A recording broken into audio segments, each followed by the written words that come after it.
We're here today with Emily Knuth from Emily Knuth Photography and Made Fearless Clothing. We're excited to be able to spend time together with you, Emily, and hear a little bit more about your story. So I know everybody is excited to hear about your journey and to be able to share with all of our listeners. So I'll get you to just share a little bit about your background and who you are. Hi, thanks for having me. So my name is Emily. I grew up in Orlando. I've lived here my whole life. Went to UCF and got a degree in event management. I went to the Rosen College for hospitality and got my degree, had two, I like to call them big girl jobs, 9 to 5 corporate world America jobs, and kind of just really wasn't feeling totally connected in either one of those. I started one, left one, then went to the other. And kind of just felt like I had a little bit more of a purpose or a calling. And throughout high school, I had always kind of played with a camera. I love photography. My parents had got me one when I was 16, I think was when I got my first camera. And I had taken lessons and just as a hobby. And I did it in college as a hobby too. And so when I was kind of struggling through kind of figuring out where I really felt like my purpose was and what I wanted to do with my life, I was like, well, maybe I could start a photography business. And, Bryce, my husband, was kind of like, this is crazy. I honestly wasn't really sure where it was going to go or what it was going to be. I just kind of thought, well, I'll just start, kind of doing stuff for free, just for fun, like seeing where it goes. I was still working full time at this point. And so I just kind of started doing family stuff for fun. And kind of just started getting my feet wet into the industry and started, reaching out to other photographers that have done it for a long time and just kind of asking their advice or, what they had done to kind of get to where they are.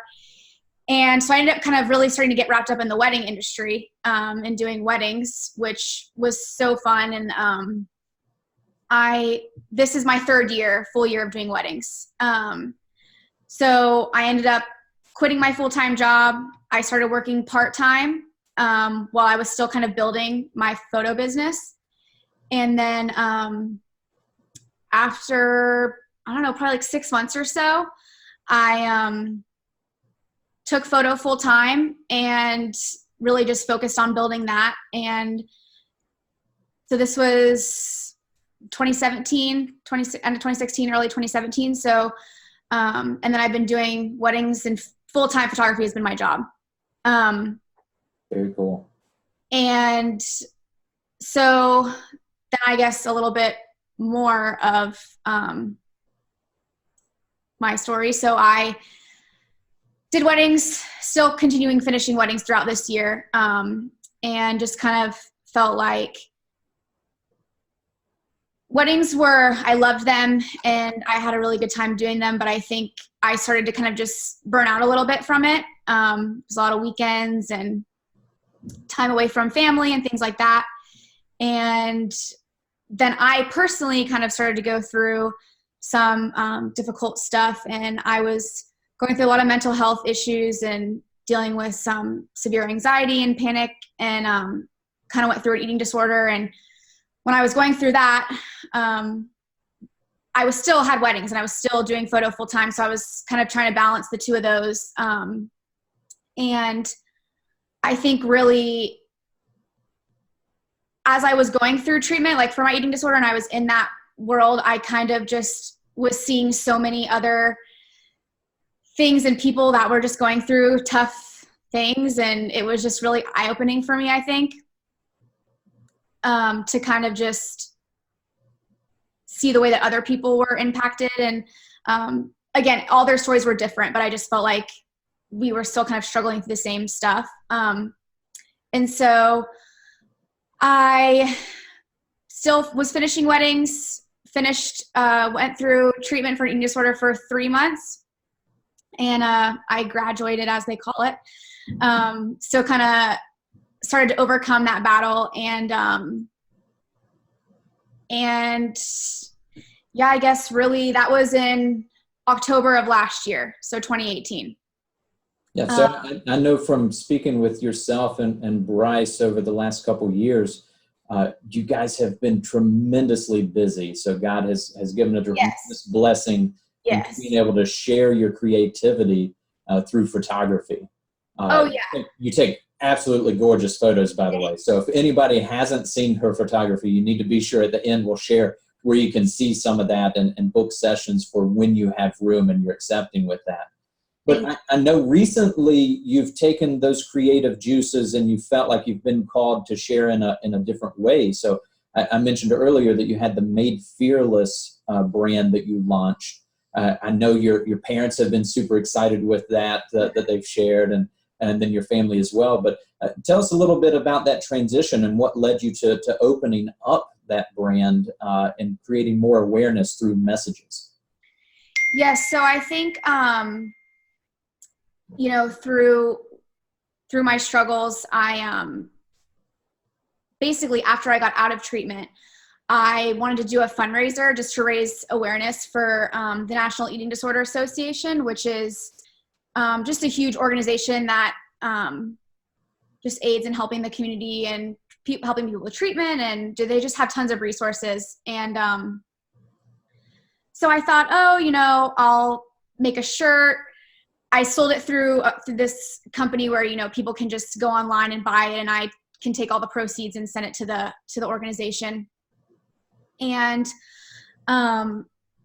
just was doing it for my own pleasure, I just really wanted to do something to give back, because I was so greatly impacted by being able to get help. And so I designed a shirt that said "Faith over Fear."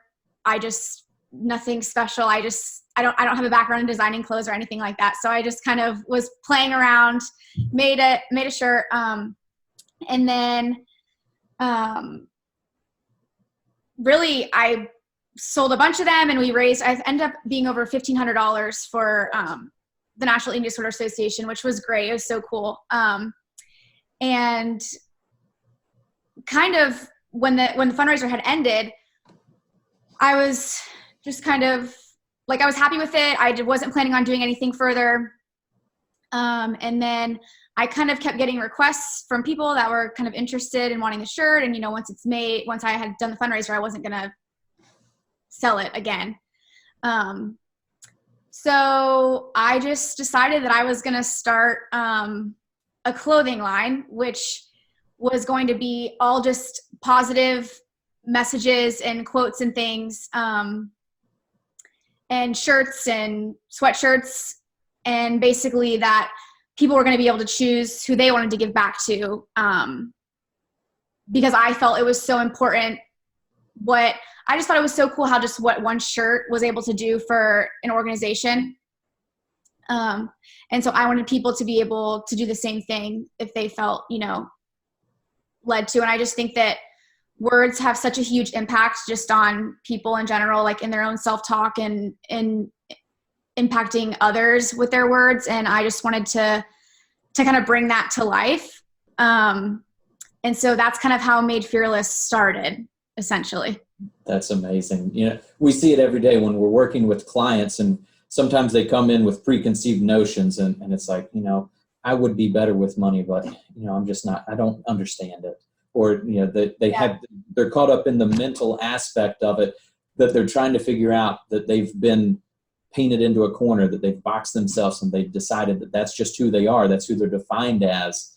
So I'm amazed when you hear of these people that have broken out and that they've said, forget those preconceived notions. I can be whatever I want. Yeah. It's like when you were a kid. It's like our daughter's almost 2, and I'm sitting there saying, you can be whatever you want, and somewhere along the way you just forget that. That you're told that can't be the case. So I think I heard, and correct me if I'm wrong, that your number one seller that you've had, so your original has been huge, but I think Choose Joy, am I right? That's kind of the big one now? Yep. So the Faith or Fear was the main one that I made before I started Made Fearless. And then once I started Made Fearless, yeah, Faith Over Fear and Choose Joy have been two of the biggest, most popular.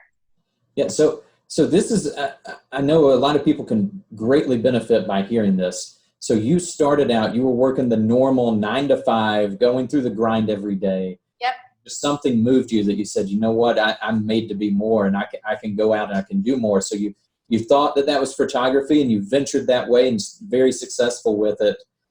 And then have now moved into the space with this clothing line and then other dreams in the future. But I'm going to guess along the way that you had some challenges and some struggles, not just with the mental issues with the eating disorder, but just as far as with starting and launching a business successfully. Can you tell me a little bit about that? Yeah, I mean, with both my photography business and Made Fearless, there was so much doubt and insecurity and just kind of afraid of, what would people think? And also just afraid of, can I really do this? Can I really make an income? Can I really sustain, pay my bills and things like that? And photography and Made Fearless are two totally different realms too. Like they're retail and photo, they're both so different. I've had to learn a lot in each of them. And so I think just kind of one of my biggest things that I feel like that I've learned from both businesses is that, people are oftentimes afraid to do something or jump in after something that they think, is their dream or what they want to do or where they feel that God is calling them. And I think that sometimes you just have to do it. And then, you can really see it come to life. And again, it wasn't always, I wouldn't say that it was always, it's been, oh yeah, I've questioned since I had Made Fearless. I've only had it a few months. Oh, should I really keep doing this? Is it really gonna, am I really gonna be able to impact people? Am I really gonna be able to, make a living? So I think it's just always just kind of questioning yourself, with whether or not you feel like you can really do it. Yeah, my entrepreneurs that are out there, obviously, I jokingly say that sometimes you jump off of the building and you figure out how you're going to build the parachute on the way down. Yes. You have to be willing to do it. You have to be willing to take that chance and take that leap of faith and know that God's going to help you out, that you're going to be led in the way that you need to be, and that you're going to make the impact that you're meant to do. So with this journey, when you left from corporate America, you transitioned into being a business owner, where was the point where you kind of said, wow, okay, I'm feeling more comfortable. I'm feeling like I've made it now. I've made that impact in this transition. I think with photography, probably once I had about a year of weddings under my belt, which was primarily what I really wanted to do. That's what I wanted to be successful at. That's where I was what's what I was chasing for.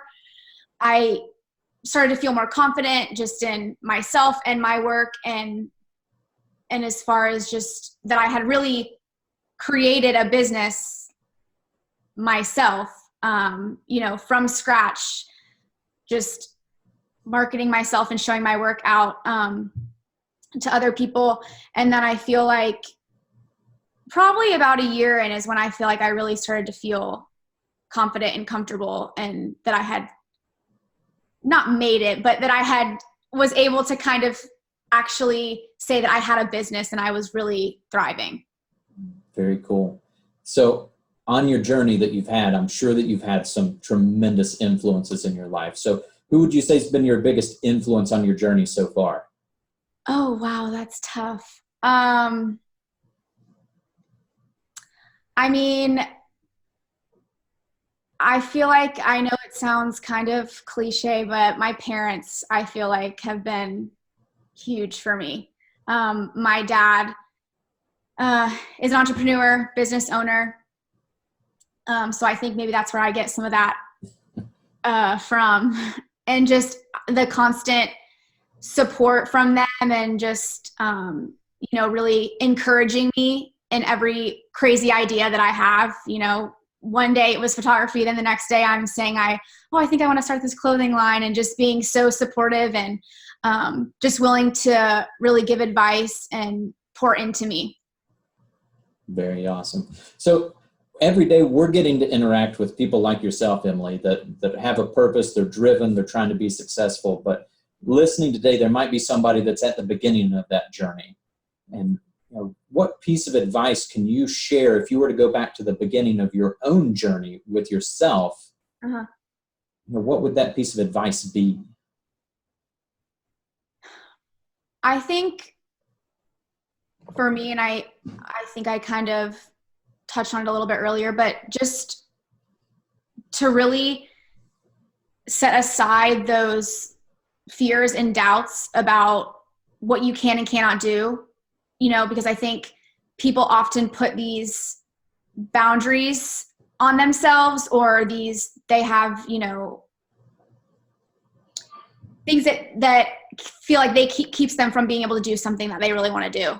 And I think that, looking back, just not being afraid to take chances and risks and just kind of jump in, even though you're not really sure what is going to happen.